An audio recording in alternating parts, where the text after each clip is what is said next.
পৃথিবীতে অনেক ধরনের খেলা আছে, কিন্তু এমন খেলা খুব কম আছে যেটা জীবন নিয়ে খেলে। এই খেলায় সাহস আর পাগলামির পার্থক্য খুবই সামান্য। এটা হলো বেস জাম্পিং। বেস শব্দের মানে হল বিল্ডিং, অ্যান্টেনা, স্প্যান আর আর্থ।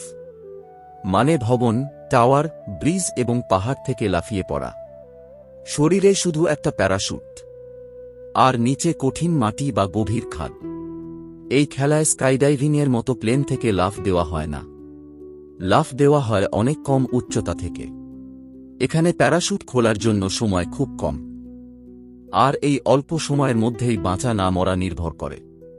গবেষণায় দেখা গেছে বেস জাম্পিং স্কাইডাইভিংয়ের চেয়ে অনেক বেশি বিপজ্জনক। একটু ভুল সিদ্ধান্তই এখানে হতে পারে জীবনের সর্বশেষ সিদ্ধান্ত। এই খেলায় অংশ নিতে হলে দরকার কঠোর প্রশিক্ষণ, শারীরিক ফিটনেস আর মানসিক দৃঢ়তা, কারণ এখানে সাহস না থাকলে পা এগোয় না। বিশ্বের বিভিন্ন স্থানে বেস জাম্পিং করা হয়। নরওয়ের ট্র ওয়াল, সুইজারল্যান্ডের পাহাড় আর আমেরিকার ইয়োসেমিট ক্লিফ।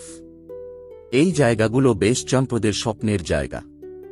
অনেকেই এই খেলা দেখে অবাক হয়। কেউ মনে করে পাগলামি, আবার কেউ এটাকে দেখে জীবনের মুক্ত অনুভব হিসেবে।